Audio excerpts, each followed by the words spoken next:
প্রশাসনের নিরপেক্ষতা নিয়ে প্রশ্ন তুলছে ডাকসু নির্বাচনের প্রায় সব প্রার্থী, পাশাপাশি অনলাইনে অপপ্রচার চালানোর অভিযোগ ছাত্রদলের।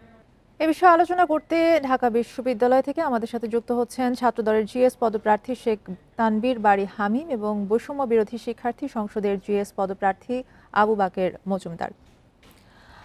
আমাদের সাথে এই মুহূর্তে যুক্ত আছেন শেখ তানবীর বাড়ি হামিম।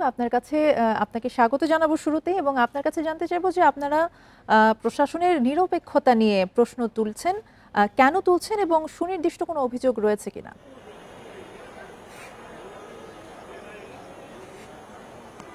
আসলে আপনি জানেন যে গত 2 দিন পূর্বে ডাকসু নির্বাচনের যে প্রচারণা, আনুষ্ঠানিক প্রচারণা শুরু হয়েছে, কিন্তু প্রচারণা শুরুতেই আমরা দেখলাম আমরা ব্যতীত অন্য সকল ছাত্র সংগঠন, বেশিরভাগ ছাত্র সংগঠনই ক্যাম্পাসকে প্যানা ফেস্টুনে ভরে ফেলেছে, যেটি সম্পূর্ণভাবে সুস্পষ্ট আচরণবিধি লঙ্ঘন।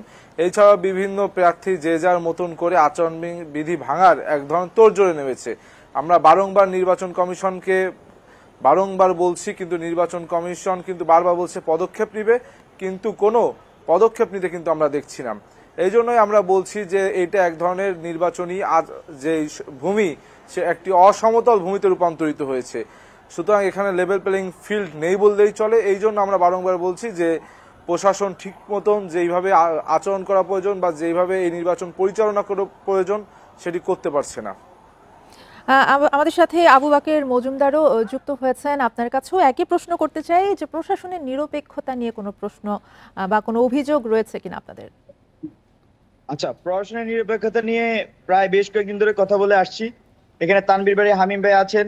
সর্বপ্রথম ভাই হচ্ছেন নির্বাচন আচরণবিধি লঙ্ঘন করেছেন, কিন্তু আমরা তার বিরুদ্ধে কোনো ব্যবস্থা নিতে দেখিনি প্রশাসনকে। পরপর বেশ কয়েকটি আচরণবিধি ভঙ্গের পরেও আমরা প্রশাসনকে দেখেছি তারা একটা পক্ষের দিকে অবস্থান নিচ্ছেন। আজকেও আমি দেখলাম যে তানবীর বাড়ি হামিম ভাইয়ের একটি লিফলেট, সেখানে তিনি তার বিভিন্ন পূর্বের ছবি ব্যবহার করেছেন, অন্য ছবি মানুষের ব্যবহার করছেন এবং প্রতিষ্ঠানের ছবি ব্যবহার করেছেন, যেটা আচরণবিধি লঙ্ঘন।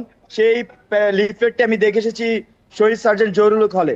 তো এরকম ভাবে নিয়মিত আচরণবিধি ভঙ্গের পরেও প্রশাসন তাদের বিরুদ্ধে ব্যবস্থা নিচ্ছে না, এবং আমরা মনে করছি প্রশাসন নিরপেক্ষতা হারাচ্ছে। তো আমিন ভাই ইতিমধ্যে বলেছেন যে প্রশাসন নিরপেক্ষতা হারাচ্ছে, কিন্তু সেই বিষয়টি আসলে প্রশাসন নিরপেক্ষতা হারিয়ে কার পক্ষ নিচ্ছে সেটি খুবই স্পষ্ট, এবং সেখানে বাংলাদেশ জাতীয়তাবাদী ছাত্রদলের নামই বারবার আসবে। তো এখানে আমরা আশঙ্কা করছি 9 সেপ্টেম্বরের যে ইলেকশন, সেটি শেষ পর্যন্ত গিয়ে 19 সালের ছাত্রলীগকে যেভাবে ফেভার দিয়ে ইলেকশন হয়েছিল সেই ধরনের কোন ইলেকশন হয় কিনা সে আশঙ্কা শিক্ষার্থীরা করছে, আমরা করছি। আশঙ্কার কথায় আসবো আবারও, কিন্তু তানবীর বাড়ি হামিমের কাছে আরেকটা বিষয় জানতে চাইবো যে আচরণবিধি লঙ্ঘনের কথা যেহেতু আপনারা বলছিলেন, অনলাইনেও কিন্তু অপপ্রচার চালানোর অভিযোগ আপনারা করেছেন। কারাই অপপ্রচার চালাচ্ছে এবং কি ধরনের অপপ্রচার আসলে চালানো হচ্ছে? না, আমি প্রথমে একটু বলি, যেহেতু আবু বাকের মজুমদার বললেন আমরা নাকি আচরণবিধি ভঙ্গ করছি এবং প্রশাসন আমাদের পক্ষে। আবু বাকের মজুমদার হয়তো অন্ধ হয়ে গিয়েছেন, তিনি দেখেননি ইসলামী ছাত্র শিবির গত 2 দিন আগে যখন প্রচারণা শুরু হয়েছে সারা ক্যাম্পাসে প্যানাফেস্টুন করেছে, বিভিন্ন স্বতন্ত্র প্রার্থী প্যানাফেস্টুন করেছে। সব অভিযোগের তীর যদি ছাত্রদলের পক্ষে থাকে, বিপক্ষে থাকে, তাহলে তো ভাই সমস্যা। আমরা এই জন্যই বারংবার বলছি যে এই প্রশাসন যেমন পক্ষপাতহীন আচরণ করছে, পক্ষপাতমূলক আচরণ করছে, ঠিক একইভাবে বিভিন্ন প্রার্থী কিন্তু একমাত্র ছাত্রদলকে বারংবার কিন্তু তারা টার্গেট করছে, যার ফলে নির্বাচনী একটি অসমতল ভূমি রূপান্তরিত হয়েছে। আমাদের শুধুমাত্র আমাদের যারা নারী প্রার্থী রয়েছে তাদেরকে নয়, বরং বিভিন্ন স্বতন্ত্র নারী প্রার্থীদেরকেও কিন্তু বিভিন্নভাবে অনলাইন হ্যারাস এবং বিভিন্ন বুলিং এর শিকার হতে হচ্ছে। আপনি জেনে অবাক হবেন যে আমাদের রোকেয়া হলে ছাত্রদল যে নেতাকর্মীরা রয়েছে, নেত্রীরা রয়েছে, তাদেরকে ভয় দেখানোর জন্য কিছু প্রতিক্রিয়াশীল গোষ্ঠীর নারী শিক্ষার্থী তারা ফেসবুক পেজে বড় বড় নখের ছবি দিয়ে বলছে আতিকা গিয়েছে যে পথে ছাত্রদল নেত্রীরা যাবে সেই পথে। সুতরাং এই ধরনের একটি যে আচরণ, এই আচরণ কিন্তু খুব দুঃখজনক আচরণ, এবং ঢাকা বিশ্ববিদ্যালয়ের যে সংস্কৃতি সেই সংস্কৃতির সাথে কিন্তু বড্ড বেমানান।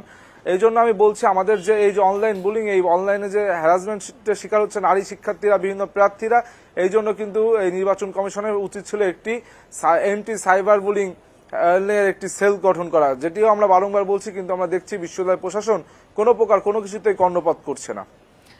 আবু বাকের মজুমদার, আপনার এই বিষয়ে কিছু বলার আছে কিনা? এখানে আমি যেহেতু তানবীর বাড়ি হামিম উনি উপস্থিত আছেন, সেজন্য ওনার বিষয়টি সবাইকে উল্লেখ করলাম যে সর্বপ্রথম উনি আচরণবিধি লঙ্ঘন করেন। তারপর আমরা দেখি যে রোকেয়া হলে রাত 12টার পরে 1টার পরে একজন নেত্রী প্রবেশ করেন, তিনিও আচরণবিধি লঙ্ঘন করেন। এরপর আমরা দেখি যে ক্যাম্পাসে ব্যানার ফেস্টুনের নামে অনেক বড় সাজানো হয়েছে, সেটা আচরণবিধি লঙ্ঘন হয়েছে। তো সকল আচরণবিধি লঙ্ঘনেরই আমরা প্রতিবাদ জানিয়েছি, কিন্তু বিশ্ববিদ্যালয়ের প্রশাসন যে ব্যানার ফেস্টুন লাগিয়েছে সেগুলো কিন্তু সরিয়েছে, কিন্তু আমরা বিশ্ববিদ্যালয়ের প্রশাসনকে এখন পর্যন্ত দেখিনি হামিম ভাই যে আচরণবিধি লঙ্ঘন করেছেন তার বিরুদ্ধে ব্যবস্থা নিতে। তো সেই বিষয়টি আসলে শিক্ষার্থীদের মধ্যে নানা ধরনের প্রশ্ন তৈরি করেছে।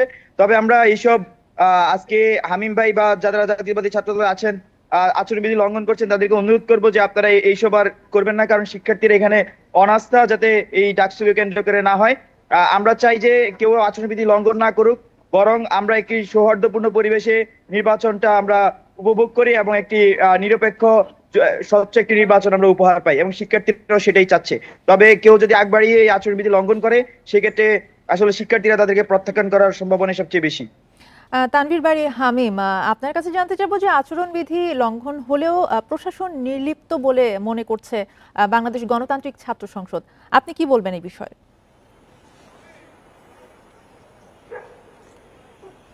বাংলাদেশ গণতান্ত্রিক ছাত্র সংসদ বর্তমানে শুরু করেছে। পক্ষপাত দুষ্টের কথা এতদিন পর আসবে কেন? পক্ষপাত দুষ্ট প্রশাসন যদি করেই থাকে, সেই পক্ষপাত দুষ্টতা করেছে সর্বপ্রথম ছাত্র শিবিরকে নির্বাচনে আওতায় এনে। কারণ আপনি জানেন যে এই ডাকসু গঠনতন্ত্রের একটি মূল উদ্দেশ্য হলো বাংলাদেশের স্বাধীনতা সার্বভৌমত্বকে মূল্যায়ন করতে হবে, কিন্তু সেই স্বাধীনতা সার্বভৌমত্বকে বারংবার কিন্তু ছোট করছে, অপমানিত করছে একটি ছাত্র সংগঠন। সেই ছাত্র সংগঠনকে যখন প্রশাসন এই নির্বাচনে আওতাভুক্ত করলো, তখন কেন বাকেররা, তখন কেন গণতান্ত্রিক ছাত্র সংসদ প্রতিবাদ করলো না? তখন তো আমরা প্রতিবাদ করেছিলাম। অর্থাৎ এতদিন পরে সে এখন শুধু অভিযোগের রাজনীতি কিন্তু শিক্ষার্থীরা প্রত্যাখ্যান করবে। আর বাকের বললেন আমরা আচরণবিধি ভঙ্গ করছি। ঢাকা বিশ্ববিদ্যালয়ের যে নির্বাচন কমিশন সে তো বারংবার বলছে যে বাকের যেই কথাটাকে আচরণবিধি লঙ্ঘন বলছে, আমাকে ব্যক্তিগতভাবে আমার কোনো আচরণবিধি লঙ্ঘন হয়নি, এটা বিশ্ববিদ্যালয় প্রশাসন প্রকাশ্যে প্রেস রিলিজের মাধ্যমে বলেছে। সুতরাং এই যে অভিযোগের রাজনীতি, এখান থেকে বেরিয়ে এসে শিক্ষার্থীরা বর্তমানে জানতে চায় আমরা আগামী দিনে কি করব, শিক্ষার্থী বান্ধব কি কাজ করতে চাই, এবং শিক্ষার্থীরা আমাদেরকে নির্বাচিত করলে আমরা কি করতে পারবো, এটি কিন্তু এখন শিক্ষার্থীদের জানতে চাওয়া। শিক্ষার্থীরা এই একের আবু বাকের মজুমদার, আপনার কাছে আরো একবার যেতে চাই যে মাত্র 8টি বুথে 40,000 ভোট গ্রহণ নিয়ে আসলে আপনাদের কি অবস্থান? আমি আপনার প্রশ্নটি বুঝতে পারিনি, আবার একটু দয়া করে আমার রিপিট প্রশ্নটা করবেন। হচ্ছে মাত্র 8টি বুথে 40,000 ভোট গ্রহণ নিয়ে আপনাদের অবস্থানটা কি? আচ্ছা, তার আগে একটা কথা বলবো যে হামিম ভাই বলছেন যে অভিযোগের রাজনীতি বন্ধ করার জন্য। আমরা আসলে কখনোই অভিযোগের রাজনীতিও করতে চাইনি, আচরণবিধি লঙ্ঘনের রাজনীতি করতে চাইনি। হামিম ভাই যখন আচরণবিধি লঙ্ঘন করেছেন, আমার মনে হয় যে তার তখন বিষয়টি বুঝা উচিত ছিল। তিনি যখন বারবার তখনও তার আসলে এই বিষয়টা মনে রাখা উচিত। ঢাকা বিশ্ববিদ্যালয়ের শিক্ষার্থীরা আচরণবিধি লঙ্ঘন করলে আসলে কাউকে তাদের হিসাবে প্রতিনিধি হিসেবে নির্বাচন করার সম্ভাবনা কম। আর তারপরে যদি বলি যে 8টি বুথ নিয়ে, এটা শুরু থেকে আমরা বলে আসছি যে এই 8টি কেন্দ্র এটা যথেষ্ট নয় শিক্ষার্থীদের ভোট নেওয়ার জন্য।